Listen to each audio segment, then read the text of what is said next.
I almost just accidentally called the police trying to set my phone up to film this, so hopefully that is not an omen for things to come in this video.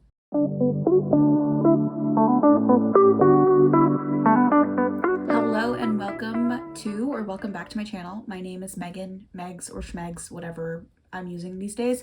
And today I wanted to film a video telling you about all of the amazing books that I read in March.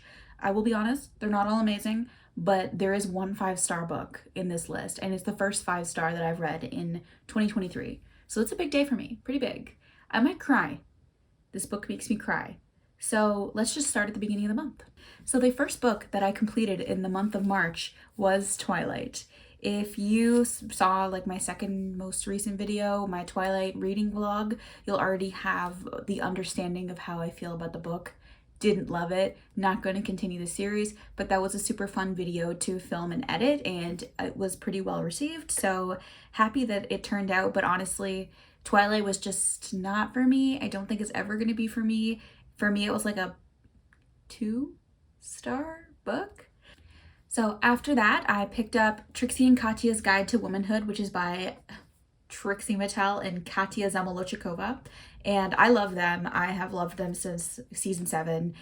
They are two drag queens who were made famous on RuPaul's Drag Race, and I listen to Bald and the Beautiful. I am just huge fans of Trixie and Katya, so I was already gonna love this.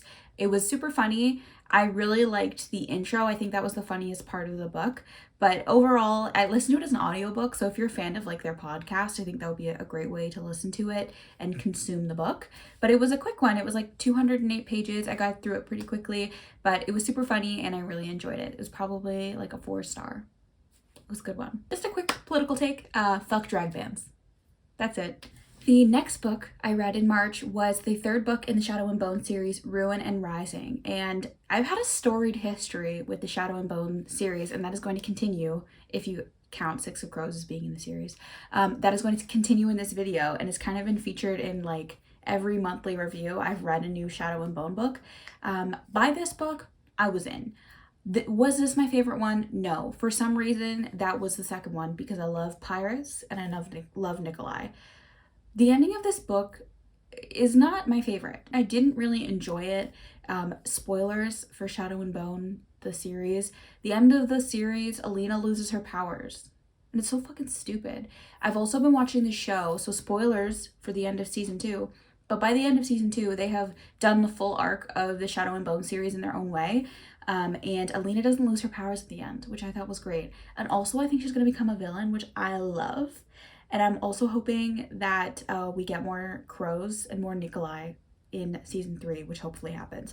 But I will talk about that a bit more when I get to my Six of Crows chat later on in this video. But no more spoilers, okay? Spoilers done for Ruin and Rising. Overall, Ruin and Rising was a good ending in terms of a lot of the side characters' story, but when it comes to the main characters, I didn't think it was the best. This whole series, for me, was just build up to read Six of Crows. And again, we will chat about that later. The next book I read was Bad Cree by Jessica Johns, and I really enjoyed this book. It was probably like a 4.5 for me. It was nice to read something a bit more literary. I've mostly been reading fantasy since the start of the year, so it was great to get back into that. It's also a little bit horror and a little bit eerie. I wouldn't necessarily say it was scary, but it definitely has a lot of eeriness to it.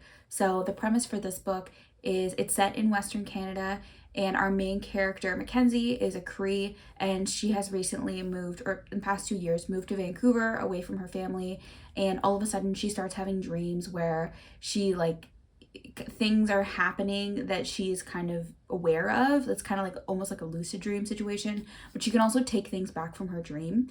So she's trying to figure out like what the heck's going on. She ends up going back to her family, and it is quite eerie, but it's a great story of like female family, female relationships, and I thought it was a really amazing read. So definitely check that out. It's a newer book, so if you can, purchase it or get it from your library. Okay. So I'm going to talk about this next series. Next thing I did was read the first Maze Runner, and I tried to read this physically. I actually started it at a bar, which is a bad idea, but I tried to read this physically and it was not working for me. So I picked it up as an audiobook. this is a part of my dystopian video that I finally finished all the books for so I can film it. And since I have started the idea for this video, Hunger Games has had a full, complete renaissance, and it might even be over. So this video might be late, but I have finished the Maze Runner series. I'll give you my full thoughts on the whole thing. I thought the first book was good. It had similar issues that I had with Divergent. Like the first book, the premise is pretty solid, and when we're living in that universe and that setting, the book is at its strongest. But then once we get to the Scorch Trials and the Death Cure, the world's just kind of like expanded too big, and it's not as interesting as the like initial premise was. The Hunger Games does a good job of expanding the scope of the story in terms of the setting and like all the characters and the players, but I feel like Maze Runner does not do that well. And by the end I was just like praying for it to be done. I could not tell you the plot of the third book, even though I like went back and re-listened to chunks of it because I was just so confused. It wasn't confusing necessarily. I think it just like, it was hard to picture in my mind, even though I felt like the last two were written kind of like screenplays. Like it was mostly just action happening, and like I could see how that could turn into a movie. I still have to watch the second two Maze Runner movies for that video, but I felt like by the time we get to the third one, you can tell that these books are being written to turn into movies. Like, let me see, when was the third one published? 2011. So maybe it wasn't being published to be turned into a movie or written to be turned into a movie, but that's kind of how it felt. And also, I found our main character quite boring. I found it stupid that every female character he meets falls in love with him immediately. It just made me appreciate having the other dystopian series, Divergent and Hunger Games, be female-led stories, because I think that makes them a little more interesting for me. Reading about a bunch of guys, like teenage boys, just running a farm, not the most interesting to me. I don't know how much of the love for the series comes from a devotion to Dylan O'Brien, but if I hadn't been making that video, I wouldn't have read this series ever, and my life would be the same. Maybe better. I don't know. Overall, this is like a 3-star series, and I think that's being a little generous, but I will talk about it in more depth in that dystopian video. I'm hoping to film it in a couple weeks. I want it to be like a little bit longer. It's going to take a little bit more work than a typical video. So yeah, hopefully that'll be coming soon, but I want to make sure it's really good before I put it out in the world.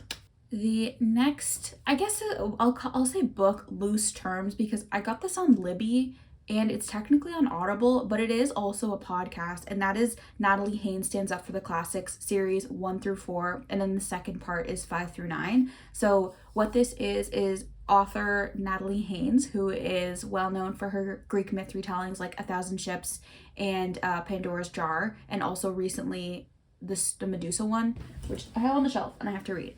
But I picked this up because I love a Greek myth retelling. They're like probably my favorite subgenre of books, and Natalie Haynes is super knowledgeable about it, but I don't know a lot about like the actual people who lived, who were telling these stories. So in this series of, I guess they're like talks, or they're also available for free as podcasts. Don't pay $30 for them on Audible because they are free on Spotify.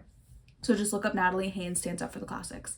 I really enjoyed this. Natalie Haynes is super funny. Her books aren't really funny, so I wasn't expecting that, but she's a former stand-up, and she's also a former classics student. So she's kind of like hitting everything that I like all in one, and it was super enjoyable for me. Each chapter covers a different person from ancient Greek or Roman history and tells their story. It's a lot of poets, it's a lot of playwrights, which is great because we get their plays and a lot of them are still around, but we don't often know a ton about the person who wrote them. So this was great to like unpack that part.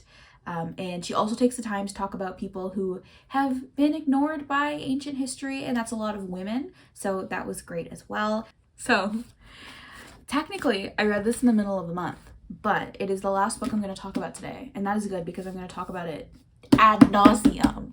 And that is Six of Crows by Leigh Bardugo. I absolutely love this book so much. I'm already rereading it. Like I read it 2 weeks ago and I'm already rereading it. Also, I've already spilt water on it, so it's mine forever. I have ordered Crooked Kingdom from Indigo, and I have a real beef because it was supposed to be here on April 3rd and it is April 6th and it hasn't even shipped yet, and I am getting to be unbearable. Everyone in my life knows that I don't have this book yet, and it is driving me insane.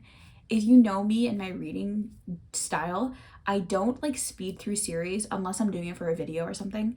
I don't speed through series, but I wanted the sequel as soon as I flipped the last page on this book. I wanted the sequel so bad. I love the characters in this book so much. I think it's the world being built in Shadow and Bone is really cool, but Six of Crows takes the time to have like really rich characters that you fall in love with. And I haven't felt this way about a book in so long. I have become so obsessed. It is ill. Like I'm turning 25 years old in like 5 days, and I am so obsessed with this young adult book that it is ruining my life, I think. I cry about it. Like I'm trying right now not to cry thinking about this book. What is so great about it? The characters, I love. It's like, everything I love. It's fantasy, it's found family, it's a heist, I love it so much. And because of my love, I started watching Shadow and Bone. It was kind of just like good timing that I decided to read Shadow and Bone at the beginning of this year, and then the second season of the show came out. I never watched Shadow and Bone when it first came out because I hadn't read the books, and I knew I wanted to read Six of Crows because I had a friend tell me, Nicole, that I would like this, but I don't think she knew how much it would change my brain chemistry. Like, I feel like this is all I think about now. So I've watched the whole show, but now I am obsessed with watching cast interviews. And now that I've seen all the cast interviews, I'm watching compilations of the cast interviews. And I'm stalking the actors on social media. And it's becoming an issue, I think. This book came out in 2015. It is currently 2023. But I'm like, hey, have you heard of this book? This New York Times bestselling book that's already been made into a TV show with 2 seasons. Have you heard of it? Yeah. All I think about is this stupid book and this stupid show and everything, and it's just... Let me just explain myself. It's a 5-star if you haven't figured that out by now. My personal favorite ship is Nina and Matthias. They're so cute. Yeah. My favorite character is probably Jesper. Love him. I think he's also the best in the show. Best in show. I think it's gonna be difficult to edit this video because it's just me going about Six of Crows and then talking about the rest of the books that were fine. I'm so happy that I've officially got a new 5-star for the year 2023. Last year I didn't have any until the end of the year, so that was great. This was a good month of reading. It was a lot of audiobooks that I enjoyed. It was Maze Runner, which I didn't love, but it's going to turn into a good video, so that's good. Thank you for watching The Ramblings of an Insane Woman. If you enjoyed it, please subscribe because I do this all the time. If you liked this video, give it a like, and as I said, please talk about Six of Crows in the comments because I need an outlet. So yeah, thank you for watching. Have a great rest of your day. Bye.